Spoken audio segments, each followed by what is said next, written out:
Daniel, I know yours. Do you know yours? My worst haircut? Are you gonna make me say? Okay, I was looking to get punched in the face by something. Yeah. I think this is the You found it? Are you a fashion snob, Dan? Welcome to the Whiskey Tribe. We're gonna do a Whiskey Curious episode, and our guest today, we're gonna reveal somebody that I think you already halfway met, but we're gonna meet. Daniel E. Martin, the Vault editor. We have another channel, the Whiskey Review channel. You edit the channel, yeah? I do indeed. Are we gonna call this a meet like M-E-A-T? M-E-E-T? What are you planning? What meat are you meeting? You. Ooh.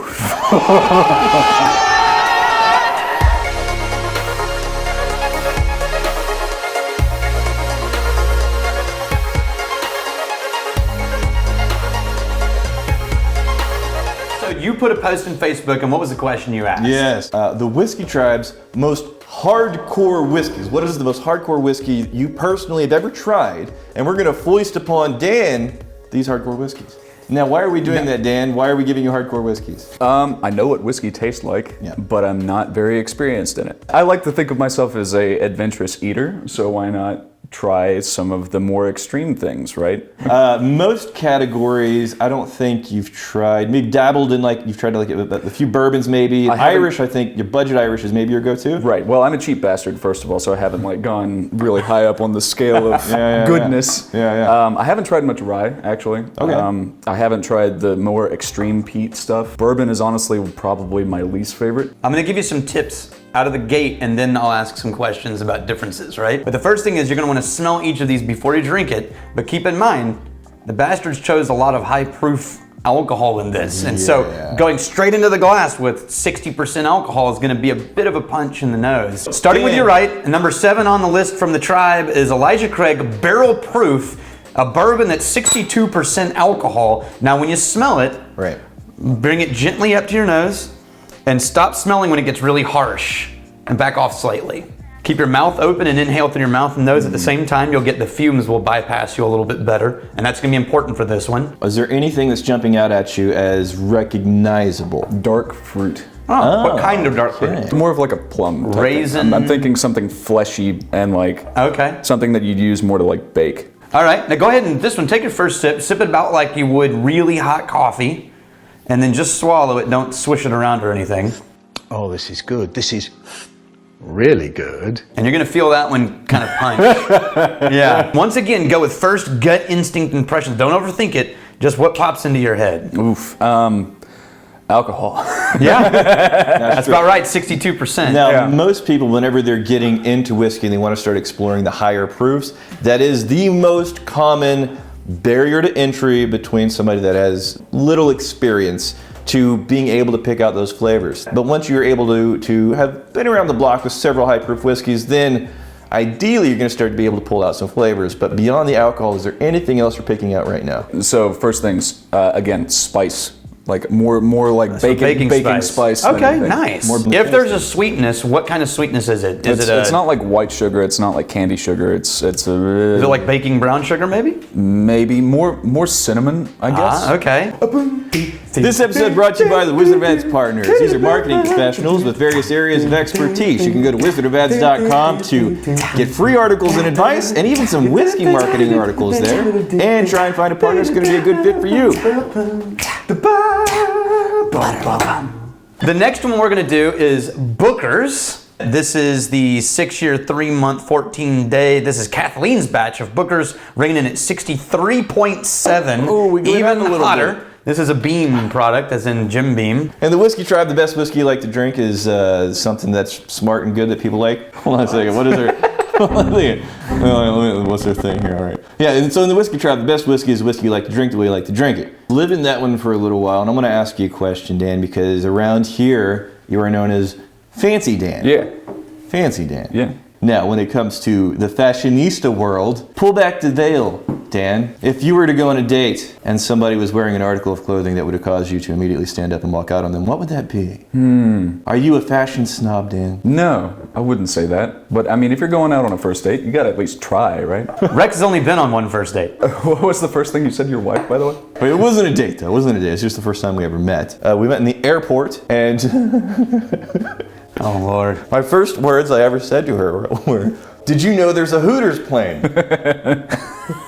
I thought that was a reasonable way to begin a conversation. All right, so what are you smelling there, Dan? Hooters Air puts the fun back into flying. What have I done? What's different about It's a lot less spicy. I have to like work Okay. more for the smell. I have Interesting. I won't say smoother, but less intense, I guess, is the right word. What about notes of a slight grassy hay note in the nose, I could smell that. and then in the sip, a little bit of dark cherry, like a chocolate cherry? Still very powerful in the taste. You know, it's still like, I'm not really getting, well, I guess I could get a cherry. Well, it's just power suggestion, right? So don't chase it if you aren't finding it immediately. I would almost say honey, Okay. maybe, Absolutely. somewhere. It's like if you hid a jar of honey underneath a bunch of cut grass. Hey, nice. I like that. Dig for it.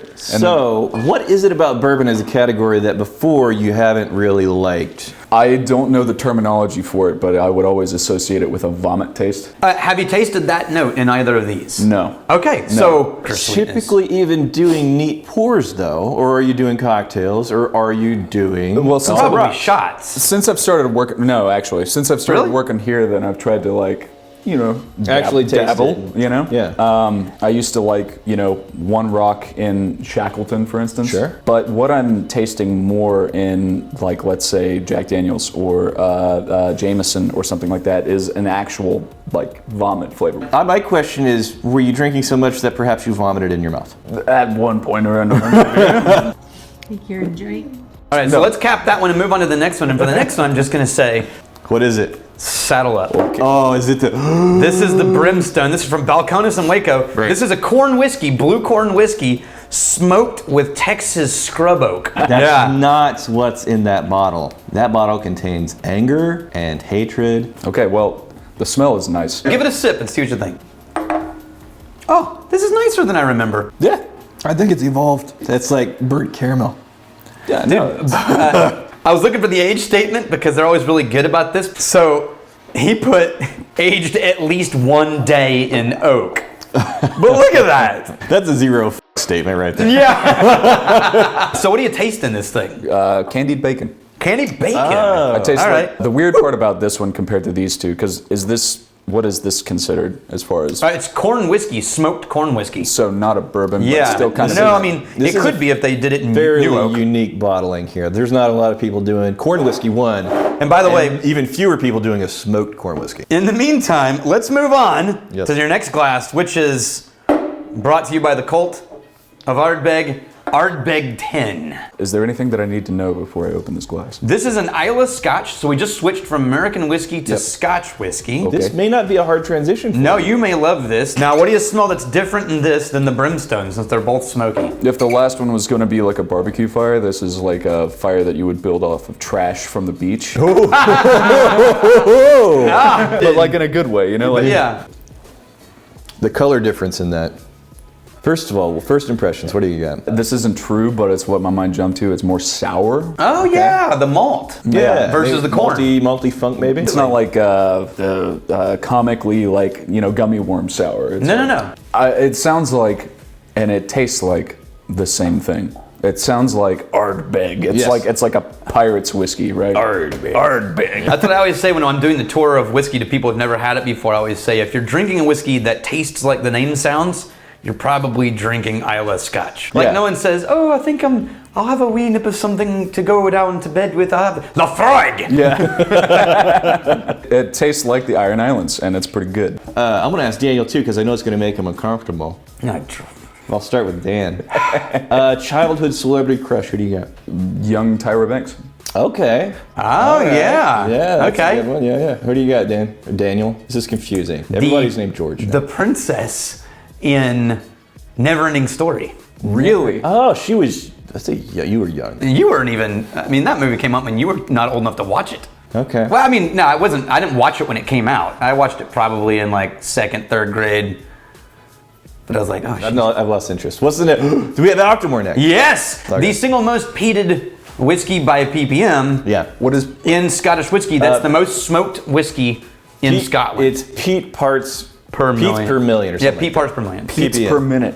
Yeah. It's glorious. It's still kind of smoky.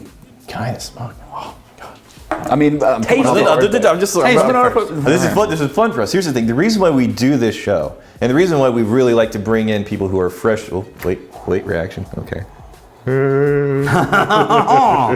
This is ringing in at almost 60% alcohol. Whoa. You all right there? yeah, might be fine.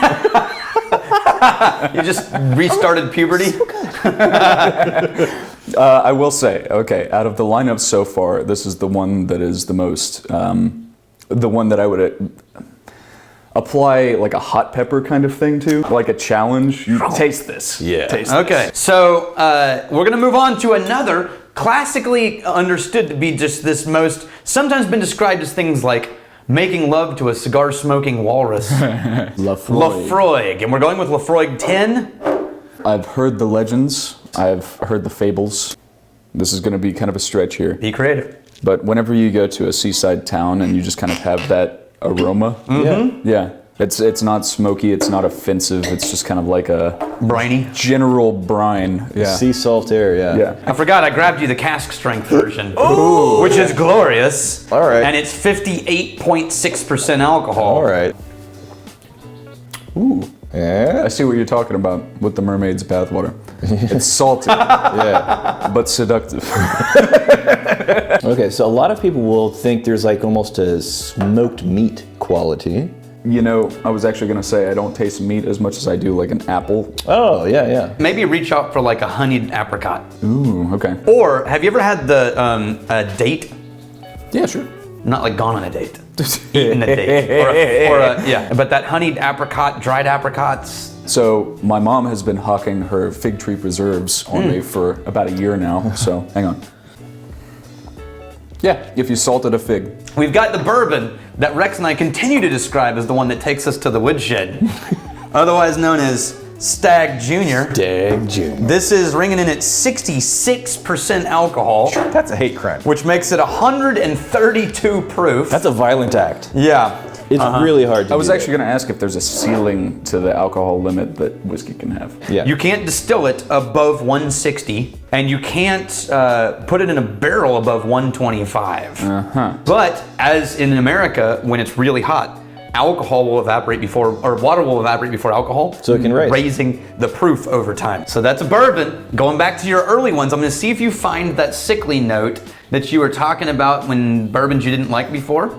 So, okay, it smells sweet, but if I spend any time at all, like The taking burn the shows. whiff, then yeah, it starts to punch. get hot back Yeah, there. yeah. Now give it a sip. This one is a bit more of a woody struggle. Okay. Yep. And that was the tiniest of sips too. Okay, I was looking to get punched in the face by something. Yeah. I think this is the You one. found it? Yeah, Stag Junior. Yeah. Good night, man. These are salty smoke, awesome. Hey, we're in beach. Like, Yeah. you know, we're at a seafood restaurant. Don't expect like a cake or It's something. like a bonfire on the beach there. This is like if a pie got mad at you.